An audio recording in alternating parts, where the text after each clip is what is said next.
Me llamo Camila. Toda mi vida parecía ir por el camino correcto, trazado según las reglas. Escuchaba los consejos de mis padres, no discutía con mis amigas cuando decían que yo era el ejemplo de la chica correcta. En la escuela, buenas notas; en la universidad, sin aventuras; luego un trabajo estable y una relación con Roberto que lucía tal como otros habían soñado para mí. Él era serio, tranquilo, confiable. Mi padre repetía: a un hombre así debes cuidarlo, Camila. Él te hará una mujer feliz. Mi madre sonreía con orgullo cuando las vecinas decían: su hija es la esposa perfecta. Me acostumbré a escuchar eso. A veces incluso creía que con eso me bastaba. Roberto y yo salimos durante varios años. Él hacía todo como debía ser. Primero conocer a la familia, luego los viajes juntos y más tarde la propuesta. Yo dije sí, sin dudar, o quizá simplemente no me permití dudar.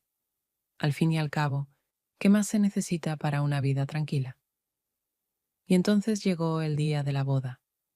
Desde la mañana todo parecía una película. El vestido blanco colgado, la peluquera frente al espejo, mis amigas riendo y nerviosas, revisando cada detalle. Yo me miraba en el espejo, y era como si viera a una mujer ajena. Ojos maquillados con perfección, peinado lujoso, vestido impecablemente ajustado. Pero en lo profundo de mis pupilas no había esa docilidad ni esa seguridad que todos esperaban de mí. Allí se escondía otra cosa, una pregunta para la cual no tenía respuesta. Me senté al borde de la cama y por primera vez en muchos años sentí que me costaba respirar. No eran los nervios previos a la ceremonia, no era la típica inquietud, era algo más profundo, como si toda mi vida, hasta ese momento, hubiese seguido un guión, y de pronto me diera cuenta de que jamás había tenido en mis manos la pluma para reescribirlo. Recordé un rostro que había aparecido en mi vida unas semanas atrás, inesperado, sin plan, sin aviso. El rostro de un muchacho en una cafetería. Sus ojos, directos y atentos, sostuvieron los míos más de lo que corresponde entre desconocidos. Y fueron esos los que vinieron a mi mente aquella mañana, cuando debería haber pensado en Roberto. Intentaba ahuyentar esa imagen, convencerme de que era un recuerdo casual, pero permanecía, como una voz extraña que no se callaba. Al llegar a la iglesia, veía a mi alrededor rostros sonrientes, escuchaba las carcajadas claras de los invitados. Me felicitaban, me estrechaban las manos, me llenaban de cumplidos, y yo sentía que todo eso no me pertenecía, sino a esa novia perfecta que había aprendido a interpretar. Avanzaba hacia adelante, pero mis pensamientos huían hacia atrás, a aquel día en que un encuentro fortuito me obligó a mirarme de otra manera. Y entonces entendí, mi boda ya no era mía. En ese momento aún sostenía la mano de Roberto, aún le asentía, aún escuchaba al sacerdote, pero por dentro yo ya no le pertenecía. Mis ojos buscaban a otro, aquel que ni siquiera sabía que ese día se convertía en parte de una historia que nos cambiaría a todos.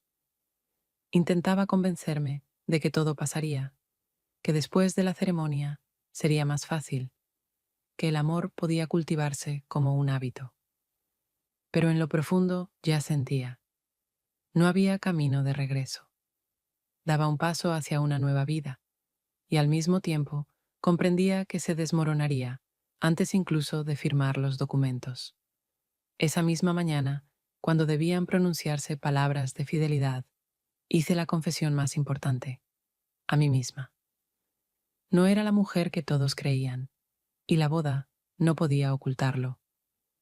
Todo comenzó unas semanas antes de la boda, cuando la vida parecía fijada, definitivamente, en un calendario de ensayos, elección de flores, pruebas de vestido y llamadas interminables de los parientes. Acepté reunirme con una amiga en una pequeña cafetería cerca de nuestra oficina. Hacía tiempo que no nos veíamos. Ella insistió en el encuentro, y yo accedí más por cortesía que por verdadero deseo, porque me sentía agotada por todo el caos de la boda. El lugar estaba bullicioso. El barista llamaba a los clientes en voz alta. La puerta chirriaba cada vez que alguien entraba o salía, y las mesas estaban tan juntas que las conversaciones ajenas se mezclaban con la nuestra, creando un murmullo continuo en el que se perdían las palabras. Yo estaba sentada de espaldas a la ventana, intentando olvidar por unos minutos la lista de tareas que me esperaba en casa, y escuchaba con atención a mi amiga, aunque en realidad mi mente regresaba una y otra vez a los pendientes. Recoger el vestido en el taller, llamar a la florista, recordarle a Roberto la reunión con el sacerdote. Ella hablaba con entusiasmo de su nuevo trabajo, pero en cierto momento noté que en la mesa de al lado había un chico con un portátil, y su expresión concentrada atrajo mi atención más que todas las historias que sonaban alrededor. Escribía rápido, hacía pausas para beber café y volvía a inclinarse sobre el teclado. Había en él algo auténtico, tranquilo y a la vez tenso. Cuando nos levantamos para irnos, pasé junto a él y sin querer rozó mi bolso que colgaba del hombro. Me detuve. Él levantó la cabeza enseguida y dijo en voz baja: «Perdón, no fue mi intención». Su voz era serena, firme, sin la prisa mecánica que suele escucharse en lugares llenos de gente. Respondí algo breve, como «no pasa nada», pero su mirada me obligó a quedarme un instante más de lo necesario.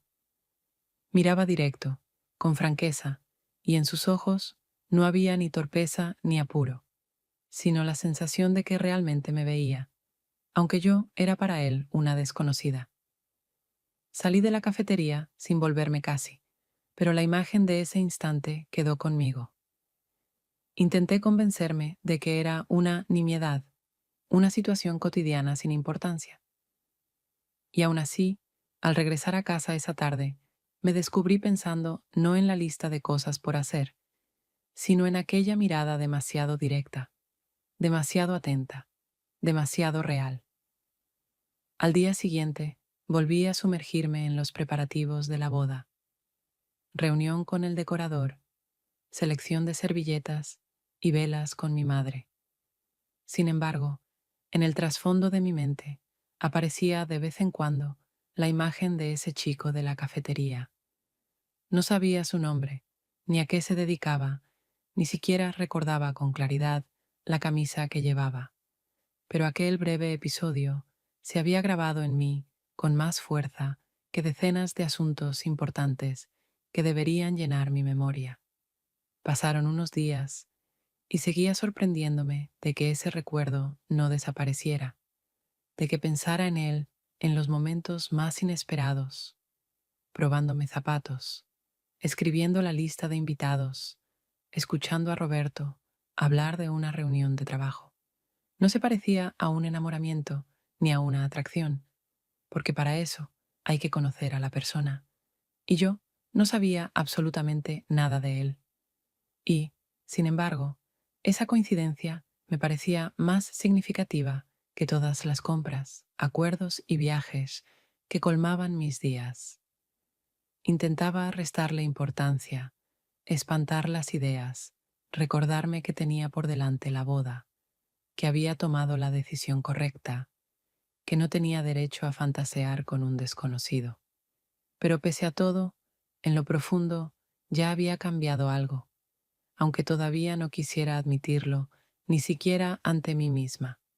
La semana siguiente, cuando ya casi todo estaba decidido respecto a la ceremonia de la boda, Roberto y yo fuimos a una reunión con los organizadores que se encargaban de las fotos y los videos, de la distribución de los invitados y de todo el orden del día de la boda para evitar cualquier imprevisto.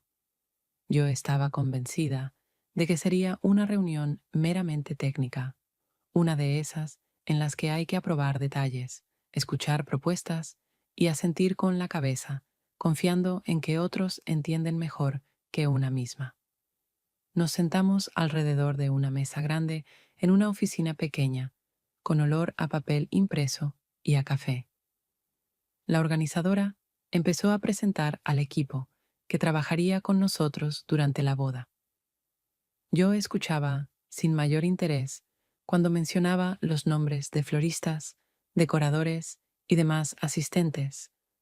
Todo me parecía tan rutinario que ni siquiera trataba de memorizarlo, hasta que dijo: "Y este es nuestro fotógrafo. Él será responsable de las imágenes principales, las que quedarán con ustedes para toda la vida". Entonces lo vi.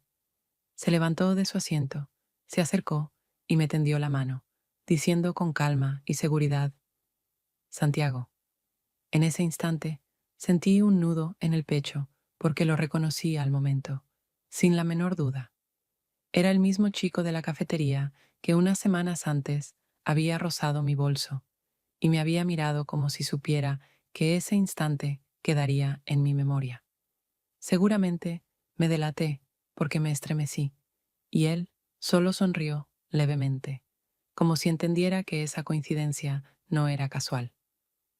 Roberto no notó nada, simplemente le estrechó la mano, agradecido de haber encontrado a un profesional dispuesto a registrar nuestros recuerdos. Yo intentaba aparentar concentración, pero por dentro todo se confundía. Repetía su nombre en mi mente, tratando de acostumbrarme a él, y sonaba demasiado sencillo y a la vez demasiado fuerte, con un peso mayor al de un encuentro ordinario. Mientras los organizadores hablaban de horarios de fotos, de lugares ideales para las tomas, yo casi no escuchaba, consciente de que Santiago me miraba de vez en cuando con una seguridad demasiado intensa para pasar inadvertida. Me sentía intranquila, desviaba la vista hacia mi cuaderno, como si tomara notas, aunque no lograba escribir nada, porque la mano me temblaba. Me impactaba no solo el hecho de reencontrarlo, sino la sensación de que su sonrisa no era casual, de que parecía haber previsto que tarde o temprano volveríamos a coincidir. Era como estar en un juego cuyas reglas desconocía, aunque sabía que ya formaba parte de él. Cuando la reunión terminó, todos siguieron discutiendo detalles técnicos, pero yo solo escuchaba su voz. Incluso cuando hablaba de iluminación, lentes o posiciones de cámaras, me parecía que lo decía únicamente para mí. Era absurdo, porque a mi lado estaba Roberto, confiado en el proceso, sin notar nada extraño. Y fue ahí cuando entendí por primera vez que el destino a veces lanza bromas demasiado peligrosas como para ignorarlas.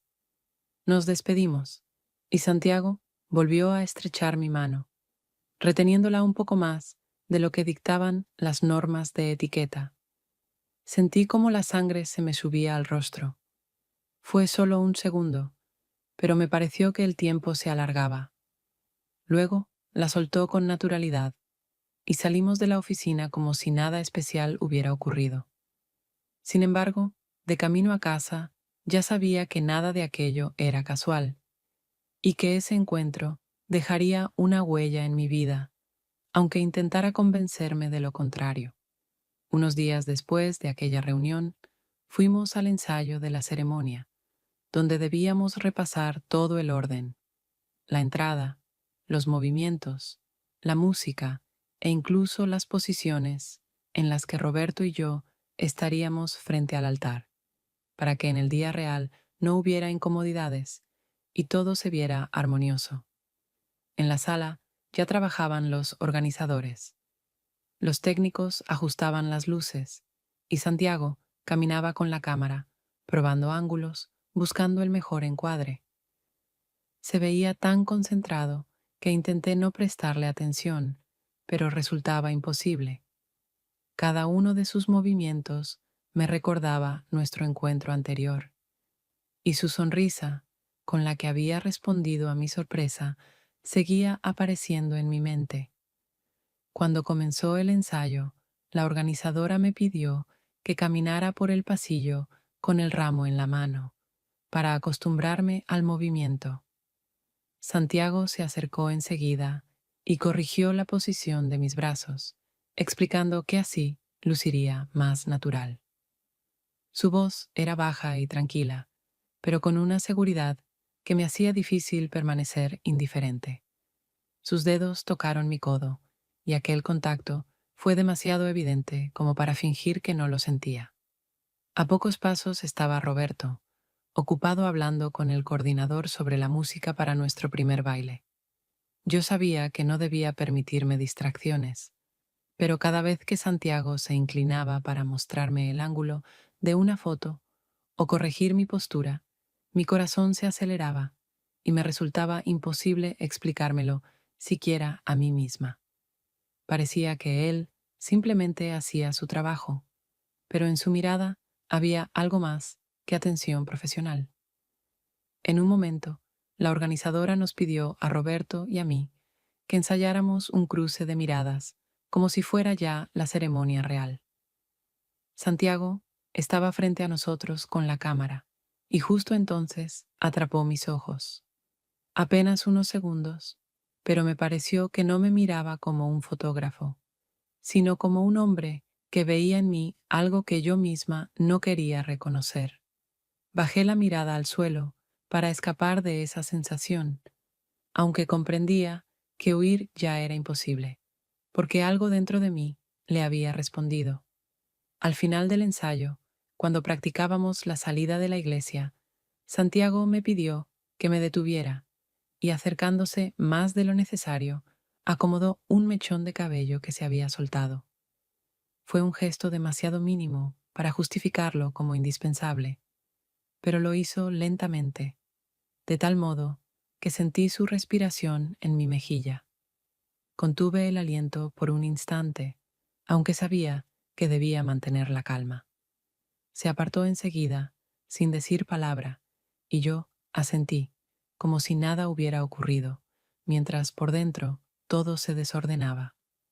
Mientras tanto, Roberto bromeaba con los organizadores y yo reía junto a él, fingiendo estar totalmente presente, aunque sentía que Santiago levantaba otra vez la cámara y que capturaba no solo la imagen, sino mis emociones verdaderas, las mismas que trataba de esconder incluso de mí misma. Cuando el ensayo terminó, todos se dispersaban despacio, comentando los últimos detalles. Santiago se acercó y dijo que las fotos habían salido bien, pero que necesitaríamos algunas tomas más en la próxima ocasión. Su tono sonaba rutinario, pero yo entendí que lo decía solo para alargar la conversación unos segundos más. Respondí de manera breve y correcta, intentando no mostrar mi agitación, y me dirigí a la salida, con la sensación de que cada paso pesaba demasiado, porque dejaba atrás algo de lo que ya no podría renunciar. Esa noche, mientras regresábamos a casa, Roberto habló mucho de lo bien organizado que estaba todo, de lo feliz que se sentía de haber encontrado profesionales tan responsables. Yo asentía, sonreía e intentaba acompañar su entusiasmo, pero dentro de mí ya se abría un nuevo y peligroso camino en el que había dado el primer paso sin ser plenamente consciente de ello. A la mañana siguiente, el día de la boda, la casa estaba sumida en un auténtico caos. La peluquera iba de un lado a otro con plancha y horquillas.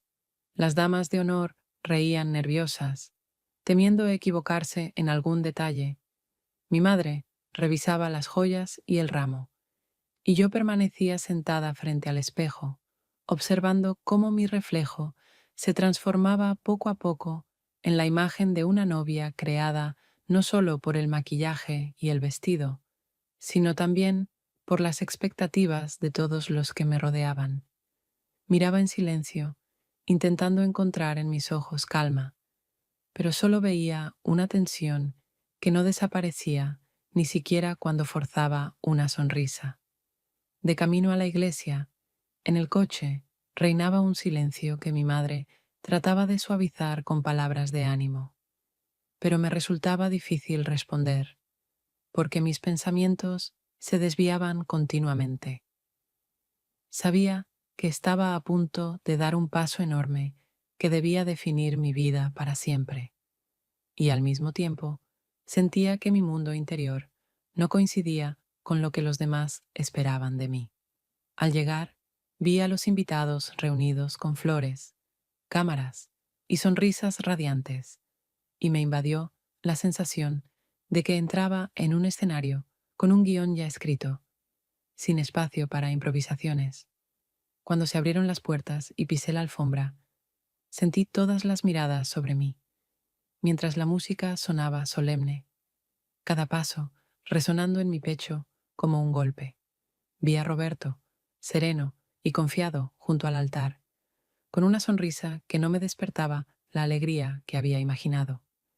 En ese mismo instante lo vi a él, Santiago, de pie a un lado, con la cámara.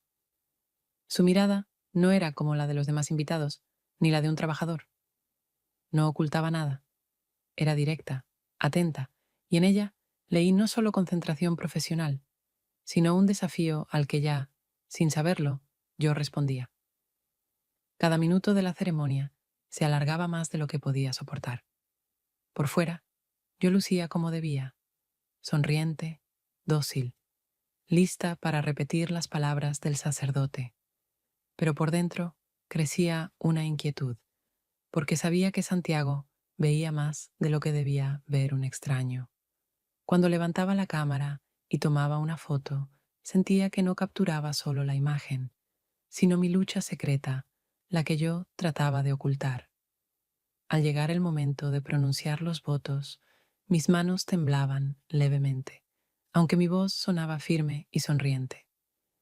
Pero en mi cabeza, otra voz me preguntaba si realmente estaba lista para entregar mi vida a este hombre, cuando mis ojos ya pertenecían a otro. Sentía la ternura en la mirada de Roberto, pero también veía a Santiago, que alternaba entre la cámara y mi rostro, como comprobando si realmente decía lo que quería decir. Después de firmar los documentos y terminar la ceremonia, los invitados nos lanzaban pétalos, aplaudían, reían, sacaban fotos. Todo lucía perfecto, como sacado de una revista. Sin embargo, yo caminaba al lado de Roberto, tomada de su mano, y mis ojos, de cuando en cuando, buscaban a Santiago entre la multitud, y cada vez que lo encontraba, él me devolvía una mirada que parecía leer mis verdaderos pensamientos. En el banquete, todo era aún más solemne. Mesas rebosantes de comida, decoraciones, risas, brindis, música. Trataba de perderme en ese bullicio, pero cada movimiento de Santiago me recordaba que ya no era la mujer que todos creían. Él no se acercaba demasiado, trabajaba con profesionalismo, pero yo sabía que su lente no solo apuntaba a la fiesta, sino también a mí. Cuando bailamos el primer vals con Roberto, lo miraba a los ojos intentando encontrar sinceridad en mí misma, pero a la vez sentía la mirada de Santiago desde un costado, impidiéndome mentirme. Y en ese instante entendí que mi matrimonio no empezaba con pureza ni armonía, sino con un secreto que ya ardía en mi interior. Cuando el banquete llevaba ya varias horas, los invitados comenzaban a relajarse. Las risas sonaban más fuertes, las copas tintineaban con mayor frecuencia, la música se volvía más rítmica. Yo sentí que por fin podía respirar un poco más libre, porque la atención ya no estaba centrada exclusivamente en Roberto y en mí. Los familiares charlaban en las mesas, los amigos bailaban, los niños corrían entre los invitados. Incluso mi madre parecía más tranquila, convencida de que todo transcurría como debía. Yo intentaba aparentar la misma despreocupación, pero en mi interior crecía una inquietud que no podía detener, porque cada vez que veía a Santiago con la cámara, casualmente cerca de mí, mi corazón comenzaba a latir más rápido. Estaba sentada junto a Roberto, que escuchaba atentamente los brindis y reía con los demás, mientras yo notaba cómo mi mirada se dirigía hacia otro lado. Cuando Santiago se acercó para mostrarnos algunas fotos en la pantalla de la cámara, se inclinó y dijo en voz baja que convenía hacer algunas tomas personales, comprobar si todo salía bien. Lo dijo con tanta naturalidad que nadie alrededor le prestó atención. Roberto asintió, siguiendo su charla con los amigos, y yo me levanté, fingiendo que iba a revisar las imágenes, aunque sabía muy bien que aquel era solo un pretexto. Salimos a un pasillo estrecho que conducía a las áreas de servicio del restaurante. Allí, sin ojos curiosos alrededor, él se detuvo. Se volvió hacia mí y me miró en silencio unos segundos, como comprobando si yo estaba lista para dar el siguiente paso. Sentí que el suelo se movía bajo mis pies, consciente de que algo irreparable estaba a punto de ocurrir, y al mismo tiempo sin fuerzas, ni deseos, de evitarlo. Él se acercó, y en ese instante dejé de oír la música y las risas de la sala. Todo lo que existía eran sus ojos y la distancia entre nosotros, que se acortaba con cada respiración. Cuando sus labios tocaron los míos, sentí como todas las murallas que había construido durante años se derrumbaban en un segundo. Respondí a ese beso, aún sabiendo que no podía justificarse ni como accidente ni como debilidad pasajera. En ese momento mi vida se dividió en dos: la parte en la que seguía siendo la esposa de Roberto y la parte en la que ya pertenecía a Santiago, aunque las palabras dijeran lo contrario. El beso fue breve, pero demasiado intenso para olvidarlo. Se apartó como esperando mi reacción. Su rostro permanecía serio, aunque en sus ojos ardía un fuego imposible de ocultar. Retrocedí un paso, intentando recomponerme, pero comprendí que ya no había forma de regresar al punto en el que estaba unos minutos antes. Habíamos desaparecido quizá 10, tal vez 15 minutos. Regresé a la sala, intentando mantener la calma. Me senté junto a Roberto y tomé su mano, como si nada hubiera ocurrido. Él me sonrió sin sospechar nada extraño y siguió conversando con sus amigos, mientras yo escuchaba con atención fingida y al mismo tiempo sentía en mis labios el rastro de otro hombre. Aquella noche entendí que el mayor delito de mi vida ya se había consumado y que detenerme sería imposible. Había abierto una puerta hacia otra existencia, y esa puerta ya no se podía cerrar. Al final, la boda resultó un éxito. Todos los invitados quedaron satisfechos y, para el mundo exterior, Roberto y yo parecíamos una pareja feliz. Pero dentro de mí ya germinaba otra vida. La semana siguiente, mientras familiares y amigos aún comentaban los detalles de la ceremonia, me llamaban para felicitarnos y decían lo maravillosa que había sido. Yo ya vivía con la certeza de que mi mundo interior se había partido en dos. En casa me comportaba como si nada hubiera cambiado.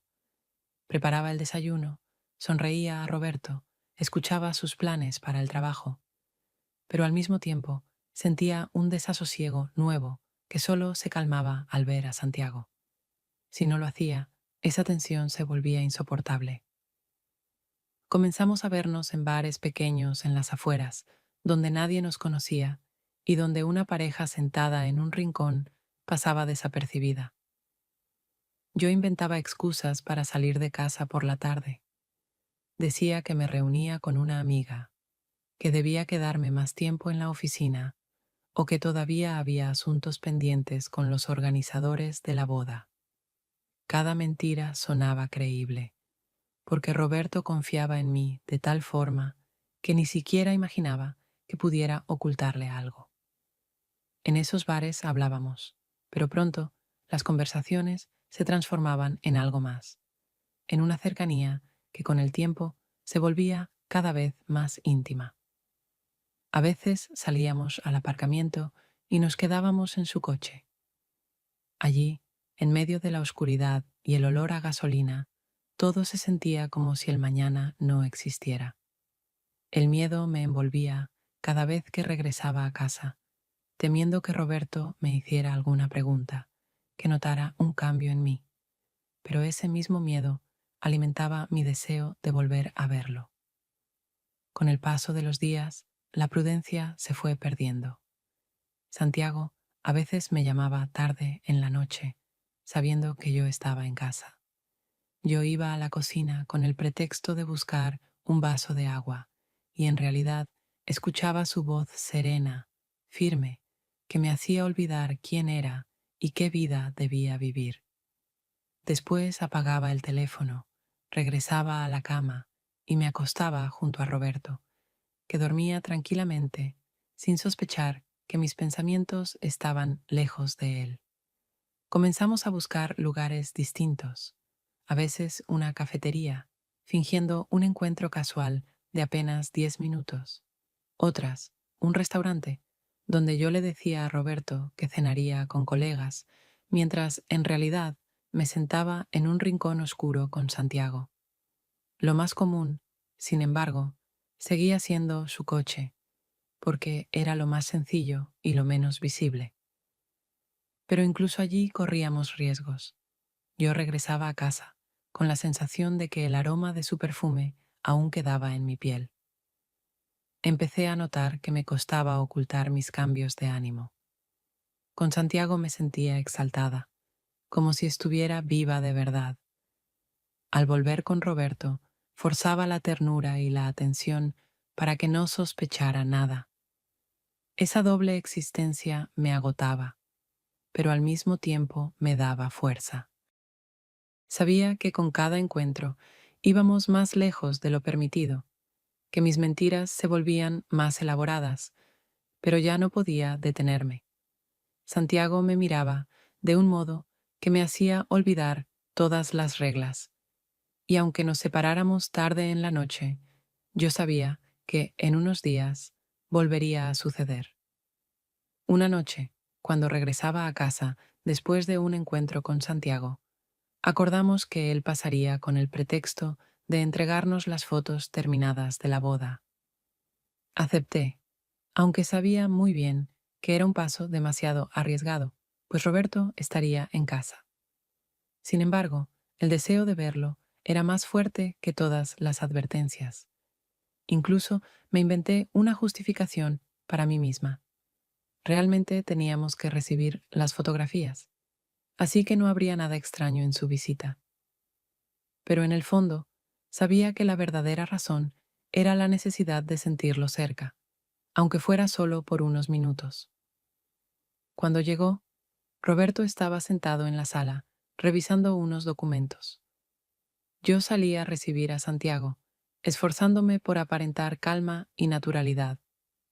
Nos sentamos a la mesa, abrimos el portátil y comenzamos a ver las fotos de la boda. A primera vista, todo parecía normal. Roberto se acercaba de vez en cuando, hacía algún comentario, bromeaba diciendo que en ciertas tomas yo aparecía demasiado seria, y yo reía con él, fingiendo estar realmente fascinada con las imágenes. Pero bajo la mesa ocurría otra vida, porque Santiago me rozaba la mano en secreto, la sujetaba, apretaba mis dedos de tal manera que sentía su calor y me era imposible concentrarme en la pantalla. Yo estaba junto a mi propio esposo, escuchaba su voz, le respondía, pero por dentro pertenecía a otro hombre, sentado a apenas unos centímetros de distancia, jugando conmigo a un juego peligroso cuyas reglas solo nosotros dos conocíamos. Reía con las bromas de Roberto, asentía, le mostraba las fotos que más me gustaban, y al mismo tiempo sentía los dedos de Santiago, como si quisiera probar cuánto más podría resistir. Era tan arriesgado que cada segundo temía que Roberto notara algo extraño, pero él no sospechaba nada, pues confiaba en mí ciegamente. Esa confianza me hería por dentro más que cualquier reproche. Cuando terminamos de ver las fotos, Roberto agradeció a Santiago por su trabajo y dijo que era un verdadero profesional. En ese instante sentí un nudo en el pecho, porque sabía que mi doble vida se sostenía únicamente en su ingenuidad y en mi capacidad de mentir sin el menor temblor en la voz. Santiago simplemente sonrió, respondió con naturalidad, se levantó y yo lo acompañé hasta la puerta, intentando disimular la creciente agitación que me dominaba.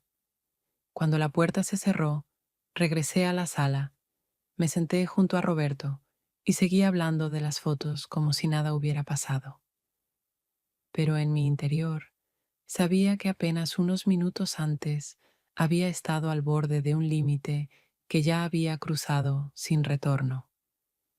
Miraba a mi esposo, que hablaba de los planes para el fin de semana, y pensaba en lo extraño que resultaba vivir dos vidas a la vez, una correcta, tranquila y aparentemente feliz, la otra prohibida, ardiente y peligrosa, que me alimentaba con tanta fuerza que no podía renunciar a ella. Esa noche comprendí que ya no podía separar una parte de la otra. Existían en paralelo, y yo había aprendido a cambiar de un papel a otro con tanta facilidad que hasta me sorprendía de lo convincente que podía parecer allí, donde la mentira llenaba cada paso que daba.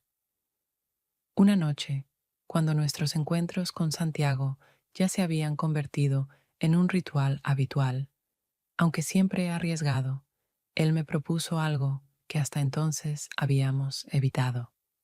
Siempre nos limitábamos a su coche, a bares discretos o a algunos minutos en lugares al azar. Pero esa vez me dijo que quería más tiempo, que deseaba que estuviéramos juntos sin prisas, sin estar mirando constantemente alrededor. Al principio guardé silencio, con el miedo oprimiéndome el pecho, pero a los pocos minutos acepté, porque sabía que ya no podía negarme. Quedamos en vernos en las afueras de la ciudad, en un pequeño motel que había encontrado. Cuando llegué, el corazón me latía tan fuerte que apenas podía concentrarme en la carretera.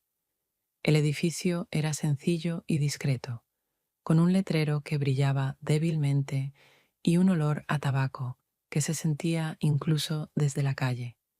Al entrar en la habitación, Santiago ya me esperaba, y su mirada bastó para borrar todas mis dudas, porque había en ella algo que me atraía con más fuerza que cualquier prohibición. La puerta se cerró y nos quedamos a solas en un cuarto, con cortinas baratas, un televisor viejo y una cama que crujía al menor movimiento. Sabía que ese paso significaba entrar en una dimensión completamente distinta de nuestra historia, que ya no era solo coqueteo ni momentos furtivos, sino una traición abierta, imposible de justificar como debilidad pasajera. En aquella habitación nos olvidamos del tiempo, y yo me sorprendía a mí misma sintiendo que lo que ocurría entre nosotros no tenía nada en común con mi vida habitual con Roberto. Allí, en casa, todo era correcto, medido y sereno. Aquí, en cambio, todo era caótico, ardiente, tan real que me resultaba imposible resistirme. Cada minuto lo vivía con tal intensidad que me parecía que estaba viviendo por primera vez, y eso me asustaba aún más que la propia mentira. Cuando llegó el momento de volver a casa, me quedé mucho rato sentada en el coche antes de encender el motor, intentando recomponerme, borrar de mi rostro cualquier huella de emoción y obligarme a parecer como si simplemente hubiera estado con una amiga o me hubiera quedado más tiempo en el trabajo. De camino, le escribí a Roberto un mensaje corto. Te amo. Me sorprendió lo fácil que mis dedos trazaron esas palabras, cuando aún llevaba dentro el eco de unas horas en el motel. Al llegar, él me recibió con una sonrisa, me besó y preguntó si todo estaba bien. Yo respondí con seguridad y hasta con ternura, porque ya había aprendido a vivir en una doble vida. Una parte de mí le pertenecía a él y la otra a Santiago. Sentía que me estaba convirtiendo en una maestra de la hipocresía, que mis mentiras sonaban tan naturales que hasta yo misma empezaba a creer en ellas. Pero, al mismo tiempo, dentro de mí crecía el miedo, porque comprendía que un juego así no podía durar para siempre. Esa noche, acostada junto a Roberto, escuchando su respiración tranquila y mirando la oscuridad, entendí que había ido demasiado lejos, que la línea que había cruzado nunca me permitiría regresar y que cada nuevo encuentro con Santiago no haría más que profundizar la grieta que ya se abría entre mi esposo y yo. Pasaron unas semanas después de aquella noche en el motel y, aunque en apariencia nuestra vida con Roberto seguía su curso habitual, dentro de mí sentía que poco a poco se abría una distancia entre nosotros y él empezaba a notarlo. Se volvió más atento a mis detalles. Preguntaba por qué me demoraba tanto en el trabajo, por qué casi no soltaba el teléfono, por qué a veces mi mirada parecía perderse lejos cuando estábamos sentados a la misma mesa. Al principio sus preguntas sonaban en tono de broma, como si no les diera demasiada importancia, pero cada día su voz traía más desconfianza, disfrazada de preocupación, aunque yo la percibía con claridad. Le respondía con calma y convicción que todo estaba bien, que tenía mucho trabajo, que mis amigas necesitaban verme, que a veces simplemente quería salir a caminar. Él escuchaba, asentía, pero yo veía en sus ojos la sombra de la sospecha, que no desaparecía aunque intentara ocultarla. Había aprendido a mentir sin temblar, y cada vez que lo hacía, me asombraba de lo natural que sonaban mis palabras, como si siempre hubiera vivido en dos mundos, y solo ahora descubriera lo bien que podía interpretarlos. Con Santiago seguíamos viéndonos, a veces solo unos minutos, a veces más tiempo, y cada encuentro borraba de mí cualquier conciencia del riesgo, aunque ya sabía perfectamente que nuestras citas dejaban huellas cada vez más difíciles de disimular. No solo me delataban mis retrasos, sino también mis cambios de humor. Volvía demasiado excitada o a veces demasiado pensativa, y Roberto lo notaba, aunque no pudiera explicárselo. Una noche me preguntó directamente por qué revisaba tanto el teléfono, cuando antes nunca lo hacía. Le sonreí y respondí que era por el trabajo, que últimamente llegaban muchos mensajes. Incluso le mostré un par de conversaciones inofensivas que había dejado a propósito para tales ocasiones. Él no dijo nada, solo me miró con una mezcla de duda y deseo de creerme. Su silencio empezó a pesarme más que cualquier palabra. Comprendí que sentía el cambio, aunque no tuviera pruebas, y cuanto más observaba sin decir nada, más buscaba yo escapar hacia Santiago, porque con él me sentía viva, mientras en casa cada detalle se transformaba en una prueba que debía superar para no despertar preguntas. Comencé a preparar explicaciones más complejas, a veces incluso con antelación, por si volvía a interrogarme. Esa constante disposición a mentir se volvió parte de mi vida, tanto que ya no notaba lo fácil que resultaba. Y, sin embargo, después de cada mentira, me invadía la culpa, que trataba de suavizar con palabras de amor. Por las noches, al acostarnos, le susurraba «te amo», aún sabiendo que al día siguiente volvería a buscar a otro. Las grietas entre nosotros se profundizaban. Lo veía en cómo reía menos, en cómo se demoraba en mirar mi rostro cuando yo apartaba la vista, en cómo sus abrazos eran más breves y más fríos, aunque intentara mantener la compostura, y me asustaba comprobar que nuestro matrimonio, que para todos parecía sólido y correcto, en realidad se desmoronaba ante mis ojos, y yo no podía ni detenerlo, ni reconocer mi culpa.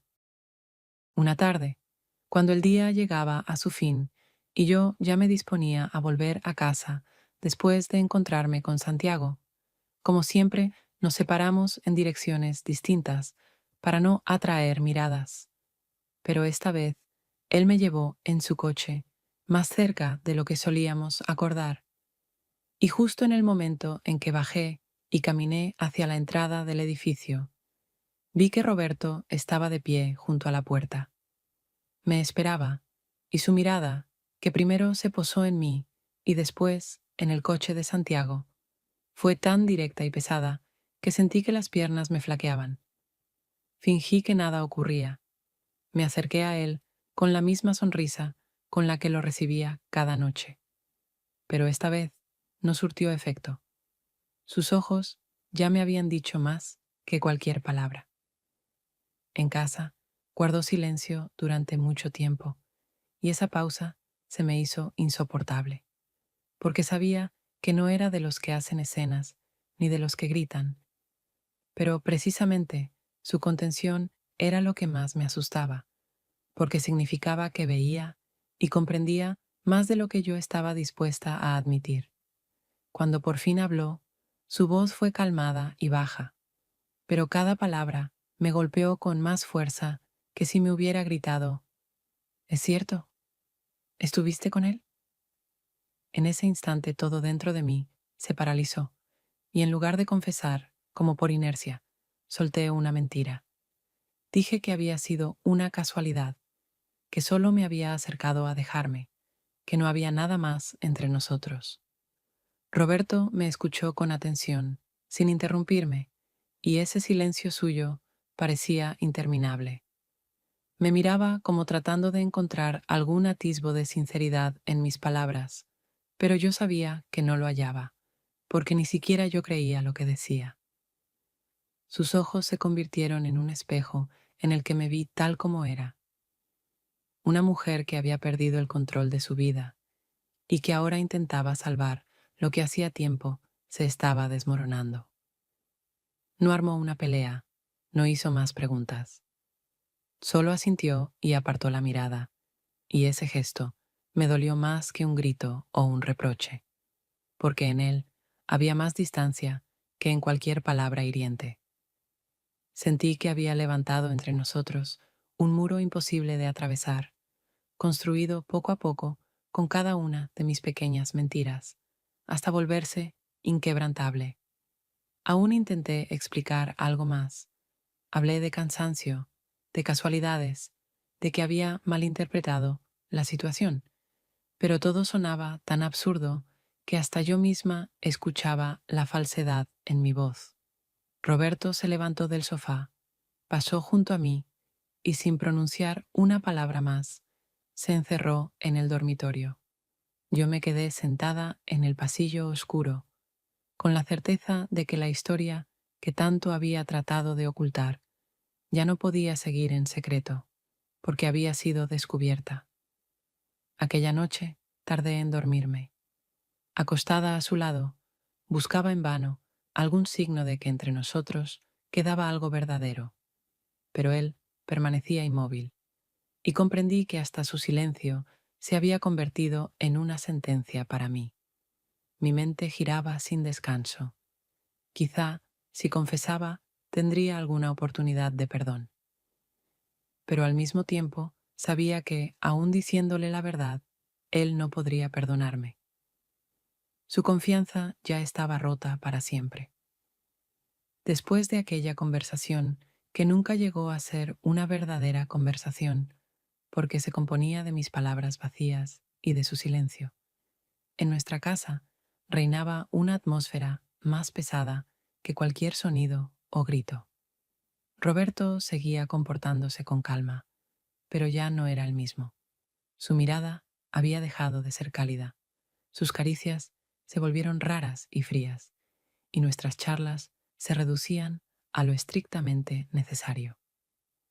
Yo comprendía que había tomado una decisión interior que aún no había dicho en voz alta.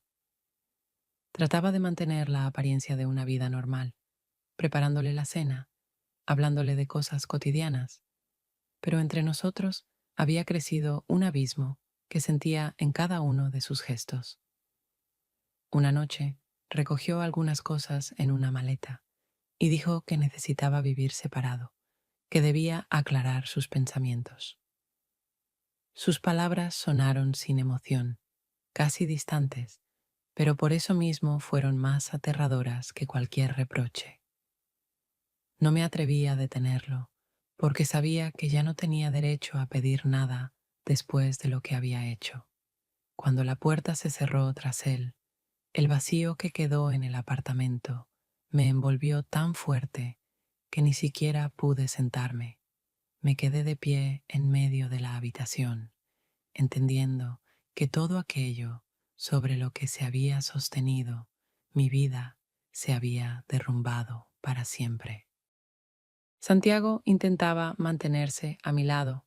Me llamaba, me escribía, decía que podíamos empezar de nuevo, que no debía tener miedo, porque ahora era libre de mis antiguas ataduras.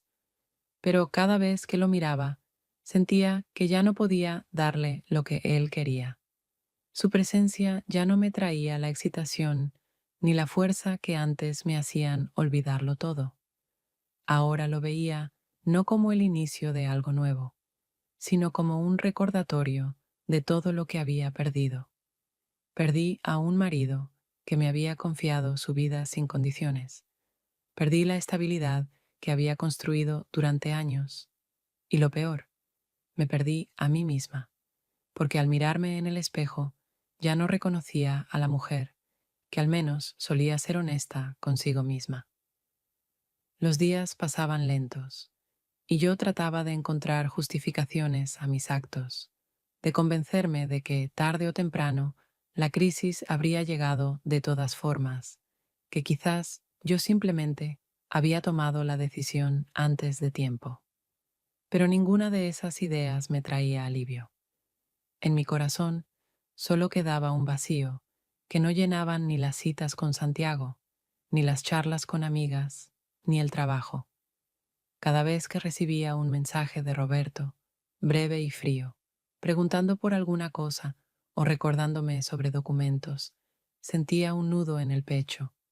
Su tono contenido me dolía más que cualquier insulto. Comprendí que el fuego que yo misma había encendido con mis deseos y mis mentiras no había dejado más que cenizas, en las que ya no quedaba nada vivo.